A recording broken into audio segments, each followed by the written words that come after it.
ইন্দোনেশিয়ার ঘন জঙ্গলের ভিতরে এক রহস্যময় বাড়ি, যেখানে বসবাস করা মানুষগুলি খুবই অদ্ভুত এবং তারা একটা ভয়ঙ্কর শয়তানের পূজা করে। শয়তানকে তুষ্ট করতে তারা মানুষ পর্যন্ত বলি দেয়। কিন্তু আমাদের ঘটনার মূল চরিত্র লিয়া নামের মেয়েটি যখন বিপদে পড়ে সেই বাড়িতে আশ্রয় নিতে চায়, এরপর থেকে তার সাথে ঘুরতে শুরু করে ভয়ঙ্কর সব ঘটনা।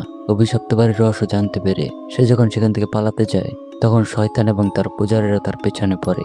এরপর কি হয়? সে কি বেঁচে ফিরতে পারবে নাকি মারা পড়বে? জানতে হলে ভিডিওটি শেষ পর্যন্ত দেখুন।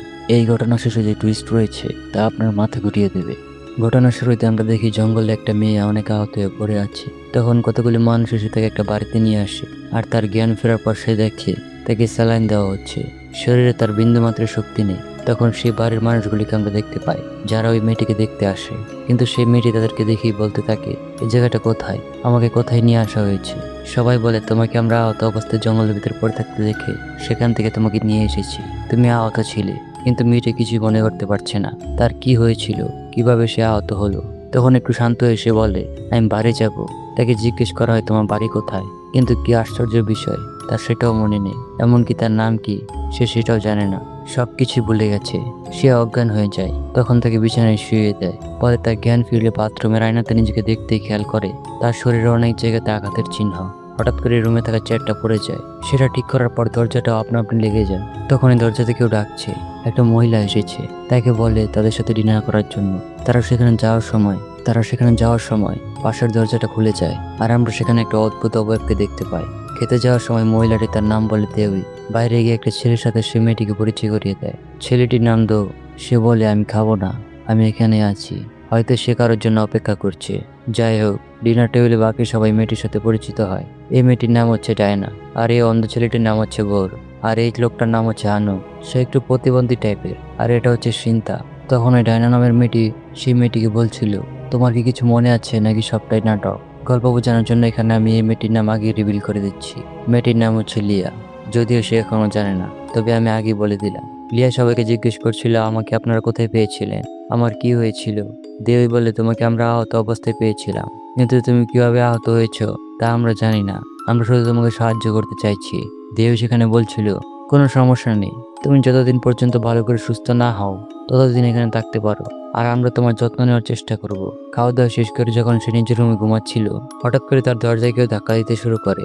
সে শব্দ শুনে বাইরে বের হয়ে দেখতে পারে সেখানে কেউ নেই। কিন্তু হঠাৎ করে তার পাশে থাকা দরজাটা খুলে যায়। সে প্রচন্ড ভয়ে ঘুম থেকে উঠে পড়ে। মানে এটা একটা স্বপ্ন ছিল। পরের দিন সকালবেলা দেবী জায়গাটা ভালো করে ঘুরে দেখাচ্ছিল তাকে।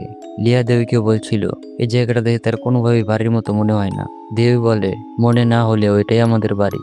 যাদের পৃথিবীতে কেউ নেই তাদের জন্য এই জায়গাটা।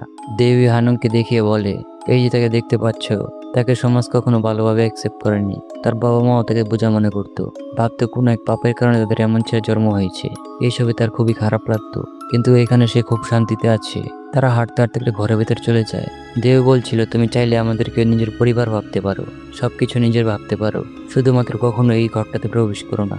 লিয়ার বিষয়টা অদ্ভুত লাগে। বাইরে বের হয়ে তারা দেখতে পারে দেশটা একা একা বসে আছে। লিয়া দেবীকে জিজ্ঞেস করে তার কি হয়েছে, সে এখানে কেন। দেবী তাকে বলে, তুমি নিজেই জিজ্ঞেস করো। লিয়া যখন সেখানে গিয়ে জিজ্ঞেস করে, দেশটা এখানে কি করছো, কি হয়েছে তোমার। দেশটা বলে, আমি অপেক্ষা করছি আমার বাবা মায়ের এখানে আসার। লিয়া জিজ্ঞেস করলো তারা কখন আসবে, কিন্তু দেশটা তা বলতে পারছিল না। লিয়া জিজ্ঞেস করে, তুমি এখানে কেন এসেছো। দেশটা বলে, আমি একটু অন্যরকম, পুরুষদের নারীদের পছন্দ করা উচিত, কিন্তু আমি ব্যতিক্রম। যখন এটা আমার বাবা মা জানতে পারে, তাদের খুবই লজ্জা হচ্ছিল। আমার সাথে তারা খারাপ ব্যবহার করতে শুরু করে, যেন পৃথিবীতে আমার থেকে নিকৃষ্ট আর কেউ নেই। তুমি জানো, আমার শুধু নীল রঙের লকেটটার কথা মনে আছে। এতদিন হয়ে গেল মায়ের মুখটাও ঠিকভাবে মনে করতে পারছি না। এটা বলে সে কাঁদতে থাকে। লিয়া দেশ তাকে সান্ত্বনা দেয়, বলে তারা অবশ্যই তোমাকে নিতে আসবে। রাতে যখন লিয়া ঘুমাচ্ছিল, জানালা দিয়ে অনেক ঠান্ডা বাতাস আসছিল। সে জানালা বন্ধ করার পর দেখতে পায় দেশটা দরজার সামনে সে কান্নাকাটি করছে। সে বলছিল তার অনেক একা লাগছে। লিয়া দেশ থেকে তার সাথে ঘুমাতে দেয়। যেহেতু তার মেয়েদের প্রতি কোনো আকর্ষণ নেই, তাই কোনো প্রবলেমও নেই। পাশ ফিরে দেখে দেশটা সেখানে নেই। নিচে নেমে সে দেখতে শুরু করে যে রুমে তাকে নিষেধ করা হয়েছিল ঢুকতে। সে রুমে ওকে দিতে এসে দেখতে পায় একটা অদ্ভুত জিনিস। ভেতরে কয়েকজন লোক সাদা ড্রেস পরা, আবার তাদের মুখে কাপড়ের মুখোশ পরা ছিল। সেখানে ছিল সেই অন্ধ লোকটি, মানে বোর। বোর তাদেরকে চাইতে সে ভয় পেয়ে যায়, আর সেখান থেকে চলে আসে বাইরে বাগানের পাশটাতে। হাঁটতে হাঁটতে সে হঠাৎ করে একটা অদ্ভুত আওয়াজ শুনতে পায়, কে যেন বলছে আমাদেরকে ক্ষমা করে দাও। সে বিষয়টা বুঝতে পারে না, সামনে এগিয়ে যায়। সামনে তো কেউ নেই, পেছনে যাইতে সে দেখতে পারে দুইজন বৃদ্ধ পুরুষ আর মহিলা, যারা কিনা তার কাছে ক্ষমা চাচ্ছিল, যাদের চোখ ছিল একদম সাদা বর্ণের। সে তো খুবই ভয় পেয়ে যায় আর দৌড়াতে শুরু করে। আর তখনই কারো পায়ের সাথে তার ধাক্কা লাগে, আর সামনে চেয়ে দেখে এটা আর কারো পা নয়, গাছের মধ্যে ঝুলে রয়েছে দেস্তার দেহ। সে আত্মহত্যা করেছে, কিন্তু কেন তা আমরা সামনে জানতে পারবো। তারপর আমরা দেখি দেস্তা মারা যাওয়ায় সবাই খুব কান্নাকাটি করছিল। সকাল হয়, তারা সবাই খাবার খাচ্ছে। লিয়া তখন তাদেরকে জিজ্ঞেস করে দেস্তার বডির সাথে কি করা হবে। তারা সবাই বলে তাকে এখানে কবর দেওয়া হবে। লিয়া বলে এটা কোনোভাবে ঠিক না, তার পরিবারকে জানানো উচিত। কিন্তু সিন তার দেবী, তারা বলে তার পরিবার বলতে এখন আমরাই, আর কেউ না। এই কথাটা লিয়ার অনেক খারাপ লাগে। খাবার টেবিল থেকে উঠে সে চলে যায়। সিন তার দেবী থেকে আটকায় আর বলে তুমি কোথায় যাচ্ছ। লিয়া বলছিল আমার এখান থেকে চলে যাওয়ার সময় হয়েছে, হয়তো আমার আপনজনেরা আমাকে খুঁজছে। তখন তারা বলে তোমার শরীর তো অসুস্থ, কিছুদিন এখানে থেকে যাও। লিয়া তখন বলে আমি হসপিটালে ভর্তি হব। দেবী বলে তোমার কাছে কি টাকা আছে। দেবী বলে তোমার কাছে কি টাকা আছে, টাকা ছাড়া কোনো হসপিটালে তোমাকে চিকিৎসা করবে না, টাকা ছাড়া কোনো হসপিটালে তোমাকে চিকিৎসা করবে না। আর এখানে আমরা তোমাকে দেখে শুনে রাখবো। সিনতা বলে আর কিছুদিন থেকে যাও আমাদের সাথে, তুমি ভালো হয়ে গেলে তুমি যেখানে যেতে চাও আমরা তোমাকে সেখানে নিয়ে যাব। লিয়াও এতে রাজি হয়। পরে লিয়া যখন নিজের রুম থেকে বেরোচ্ছিল, আর্নুং তার সামনে দাঁড়িয়ে অদ্ভুতভাবে লিয়াকে বলে আমি তোমাকে একটা গোপন কথা বলতে চাই। এটা বলে সে লিয়ার হাতে একটা পাথর দেয়। সেখানে তখন চিন্তা আসলে লিয়া সেটা লুকিয়ে ফেলে। সন্ধ্যার সময় লিয়া যখন তার রুমে বসে সে পাথরটা দেখছিল, সন্ধ্যার সময় লিয়া তার রুমে বসে শুয়ে পাথরটা আনমনে দেখছিল, কিন্তু সে এটাতে বিশেষ কিছুই খুঁজে পায় না। জানালা দিয়ে এটা বাইরে ফেলে দেয়। তখনই এক আজব কাণ্ড ঘটে, আবারও বাইরে থেকে সে পাথরটা কেউ যেন ছুঁড়ে মারলো। এটা কিভাবে হলো, সে বাইরে কাউকে দেখতে পায় না। পাথরটা আবার ছুঁড়ে ফেলে দিয়ে জানালাটা লাগিয়ে দেয়। পাথরটা আবার ছুঁড়ে ফেলে জানালাটা লাগিয়ে দেয়, কিন্তু জানালার কাঁচ ভেঙে আবারও পাথরটা ভিতরে চলে আসে। এবার দরজা খুললে সে দেখতে পায় অনেকগুলো পাথর লাইন ধরে কেউ বিছিয়ে রেখেছে। সে তখন পাথরগুলোকে অনুসরণ করতে করতে বের হয়ে অন্য ঘরের সিঁড়ির উপরে উঠছিল। সিঁড়ির উপরে থাকা একটা দরজা হালকা খুললে সে ভিতরে একটা অদ্ভুত জিনিস দেখতে পায়। কিন্তু সে যখন পিছনে যায় দেখে একটা অদ্ভুত জিনিস, যেটা কিনা ঢাকা ছিল চাদরের নিচে। হঠাৎ সেটা একটা ভয়ঙ্কর শব্দ করে এগিয়ে আসতে শুরু করে। তখন সে অনেক ভয় পেয়ে যায় আর উপরে করে গিয়ে নিজেকে বন্ধ করে ফেলে। ভেতরে সে আরো অদ্ভুত কিছু দেখতে পারে। সেখানে অনেক মানুষের দেহ পড়েছিল, কাপড়ে মোড়ানো। যখন সে একটা কাপড় সরায় দেখতে পারে একটা লাশ। তার গলায় ছিল একটা নীল রঙের লকেট। সে যখন একটা কাপড় সরায় দেখতে পারে একটা লাশ, আর তার গলাতে ছিল একটা নীল রঙের লকেট। তখন তার পেছনে আমরা দেখতে পাচ্ছিলাম একটা লাশ উঠে দাঁড়ায়, আর একটা তো তার হাতে ধরে ফেলে। সে খুব ভয় পেয়ে যায় আর সেখান থেকে পালাতে চায়, কিন্তু দরজা তো আটকানো পেছন থেকে সেই লাশের কাপড়টা সরে যায়। লাশটা তাকে বলছিল দৌড়াতে। দরজাটা খুলে গেলে সে সেখান থেকে দৌড়ে চলে আসে। মূলত বন্ধুরা, এই ঘরে যারাই ছিল তারা সবাই মৃত। লিয়া এসব দেখে নিজেকে সামলাতে না পেরে মুখে পানি দেয়। তখনই সে দেখতে পায় তার হাতে লেগে সেই লাশের গলার নীল লকেট টেস্ট চলে এসেছে তার কাছে। এতক্ষণে সে বুঝে গিয়েছে যে বাড়িটা স্বাভাবিক নয়। সে বেরিয়ে বাইরে চলে আসে, সিদ্ধান্ত নেয় এখান থেকে সে এখনই পালাবে। কিন্তু গেটটা তো লাগানো, চাবিটা ছিল সেই বড় নামের অন্ধ লোকটির কাছে। গেটের পাশে থাকা একটা রুমে গিয়ে সে দেখতে পারে বোর ঘুমাচ্ছে। সে তার কাছ দিয়ে গিয়ে চাবিটা খুঁজতে শুরু করে, কিন্তু চাবিটা পাচ্ছিল না। তখন তার সামনে থাকা অন্য একটা রুমে গিয়ে সে চাবিটা পায়। চাবিটা নিয়ে সে বের হওয়ার সময় দেখে বোর জেগে রয়েছে। অলরেডি সে বুঝে গিয়েছে কেউ চাবিটা নিতে ঢুকেছে। কিন্তু সে তো আর চোখে দেখে না, যেটার ফায়দা নেই লিয়া। সে চুপ করে বসে থাকে যেন বোর টের না পায়। কিন্তু কিভাবে আর কতক্ষণ। সে তখন একটা কাঠ দিয়ে বোরের মাথায় আঘাত করে, আর সেখান থেকে চলে এসে সেই গেটটা খুলতে শুরু করে। কিন্তু বোরের এতে কিছুই হয় না। সেখানে বোর চলে আসে আর সে বুঝতে পারে গেটের তালাটা খুলে ফেলা হয়েছে। তখন সে গেটের আশেপাশে খুঁজতে শুরু করে। লিয়া তো নিজেকে আড়াল করতে চাইছিল, কিন্তু তখনই সে পেছনে ফিরে দেখে সিন্ত দাঁড়িয়ে আছে। আর সেখানে আওয়াজ হতে বোর তাকে ধরে ফেলে। তার জ্ঞান ফিরে এসে দেখতে পারে সে বাধা রয়েছে, আর তার সাথে রয়েছে অন্য একটা ছেলে।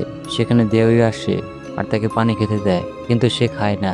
দেবী বলছিল তুমি আমাদের পরিবারের সাথে যুক্ত হও। লিয়া বলে আমি জানি দেস্তার বাবা মা তাকে নিতে এসেছিল, কিন্তু তোমরা তার বাবা মাকে মেরে ফেলেছো, আর সেই কষ্টে ছেলেটা নিজেকে শেষ করে দিয়েছে। দেবী সেখানে বলে দেস্তা যা করেছে সেটা হয়তো তার ভালোর জন্যই।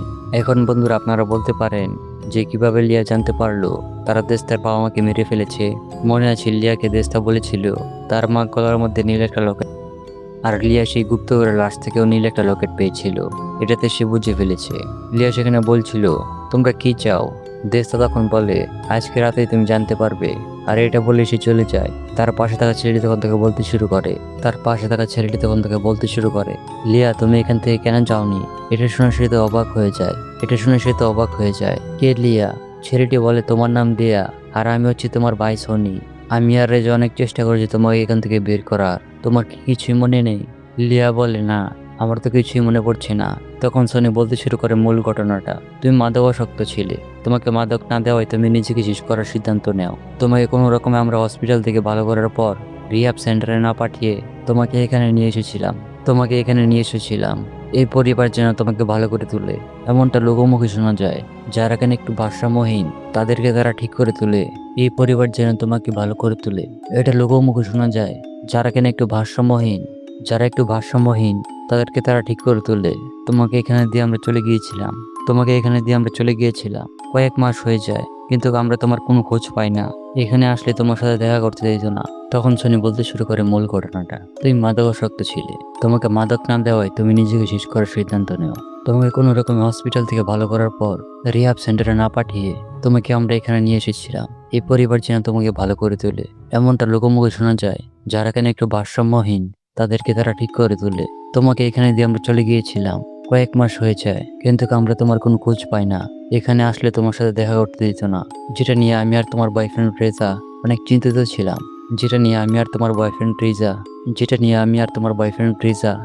চিন্তিত ছিলাম। তোমাকে এখান থেকে নিয়ে যেতে চাইছিলাম, কিন্তু তুমি এখান থেকে যেতে চাইছিলে না। এরপর আমি আর রেজাও এখানে যোগ দেই। কিছুদিন পর আমরা জানতে পারি এটা হচ্ছে একটা শয়তানি গোষ্ঠী। যারা এখানে একবার যোগ দেয় তারা আর কখনো এখান থেকে বের হতে পারে না। তাদের সাথে থাকতে হয়। আর তারা একসময় নিজেদের সদস্যদেরকেই শয়তানের জন্য বলি দেয়।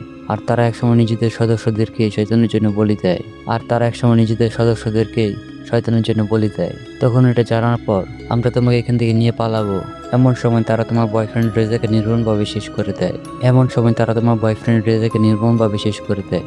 যেটা আমি সহ্য করতে পারিনি, কারণ সে আমারও বন্ধু ছিল। আমি তোমাকে কোনো মতে বাহিরে পাঠিয়ে দিয়ে তাদের সাথে এখানে একাই লড়াই করি, কিন্তু তারা তোমাকে আটকে ফেলে। এই লোকগুলোকে আমরা যতটা খারাপ ভেবেছিলাম, এই লোকগুলো তার থেকেও বেশি ভয়ানক। তাই তারা তোমাকে আবার এখানে নিয়ে আসতে পেরেছে। লিয়া বলে, এখন তাহলে আমাদের কি করা উচিত? সনি বলে, আমরা যেখানে যাই না কেন শয়তান আমাদেরকে যেতে দেবে না। তবে একটা উপায় এখান থেকে বেঁচে ফিরতে পারবো, যদি তুমি তাদের মা মানে সেই শয়তানকে মেরে ফেলতে পারো। লিয়া তখন বলে, আমি কেন? সনি বলে, তুমি একমাত্র ব্যক্তি যে কিনা শয়তানের রিচুয়াল করার সময় তার সব থেকে কাছে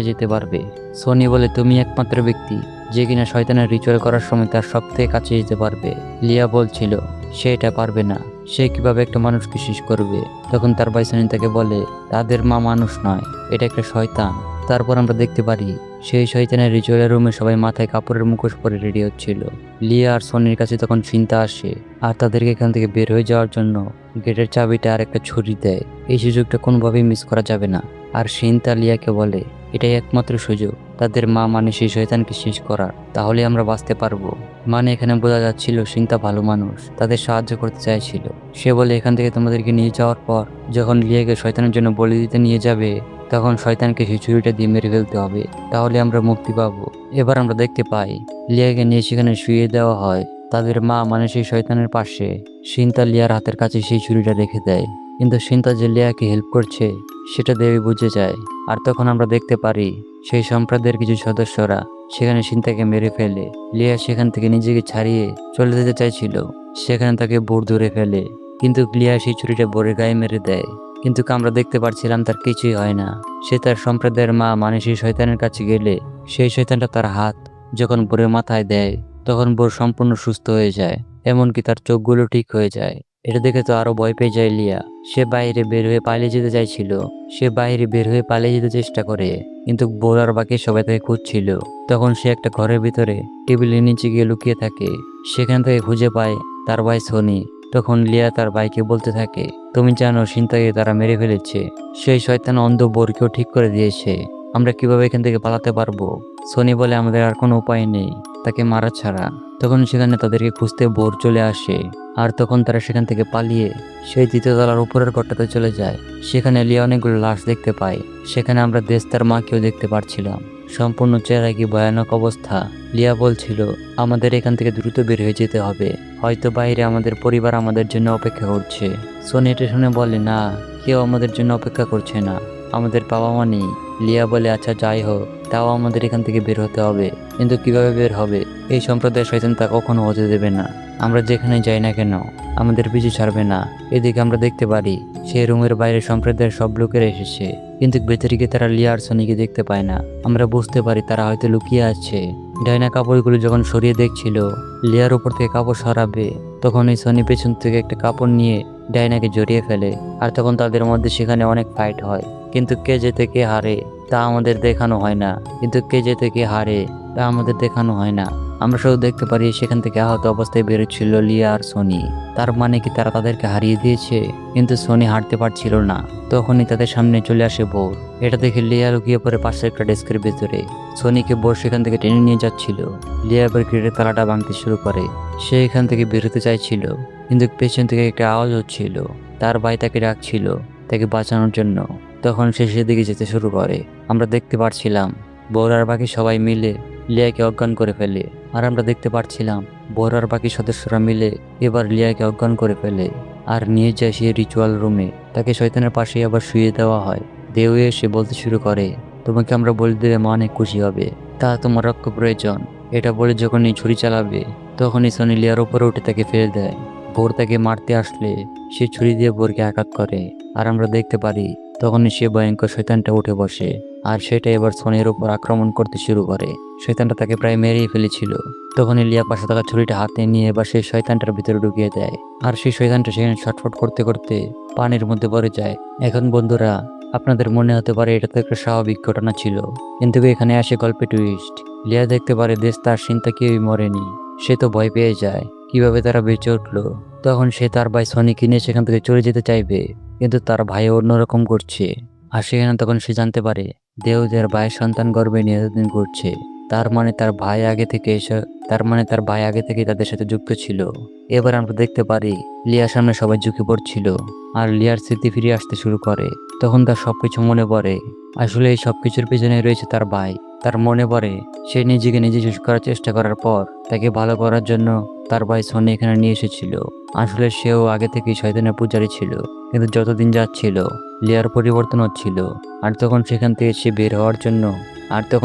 তাকে বের করার জন্য সেই সম্প্রদায়ের রেজাও যুক্ত হয়। রেজা বুঝতে পারে এখান থেকে বের হওয়া প্রায় অসম্ভব, এবং এই সম্প্রদায়ের মা মানে সেই শয়তান লিয়ার শরীর বেছে নিয়েছে। 12 বছর পর পর সেই শয়তানের নতুন শরীর প্রয়োজন হয়, কিন্তু একটা নিয়ম আছে, এই শয়তান যার শরীর বেছে নেবে তাকে এই শয়তানকে মারতে হবে, তবে সেই শয়তান তার শরীর প্রবেশ করতে পারবে। তাই সেদিন তার ভাই সোনিয়া সিন্তা মিলে লিয়াকে শয়তানকে মারতে বলছিল। সবসময় তাকে এটা বোঝানো হয় যে এখান থেকে বের হতে হলে তোমাকে আগে শয়তানকে মেরে তারপর বের হতে হবে। আর সম্পূর্ণ ঘটনা জুড়ে এখানে যা হয়েছে সবকিছু প্ল্যান মোতাবেক হয়েছে, যেন লিয়া শয়তানকে মারতে বাধ্য হয় আর শয়তান তার ভেতরে ঢুকতে পারে। আর এটা বোঝার পর তো লিয়া এটাও বুঝতে পারে এখনই শয়তান তার ভেতরে ঢুকবে। তাই সে নিজেকে তখন শেষ করার সিদ্ধান্ত নেয়, যেটা সে করতেই যাবে। তখনই আমরা দেখতে পাচ্ছিলাম পেছন থেকে সেই শয়তানটা উঠে এবার তাকে নিয়ে পানিতে চলে যায়। আর সেখান থেকে যখন লিয়া উঠে আসে তাকে দেখে বোঝা যাচ্ছিল শয়তান থেকে বেসিল বানিয়ে নিয়েছে। সবাই তার কাছে মাথা নত করে। আর এখানে মুভিটি শেষ হয়। তো বন্ধুরা, কেমন লাগলো অবশ্যই কমেন্ট করে জানিয়ে দেন। আল্লাহ হাফেজ।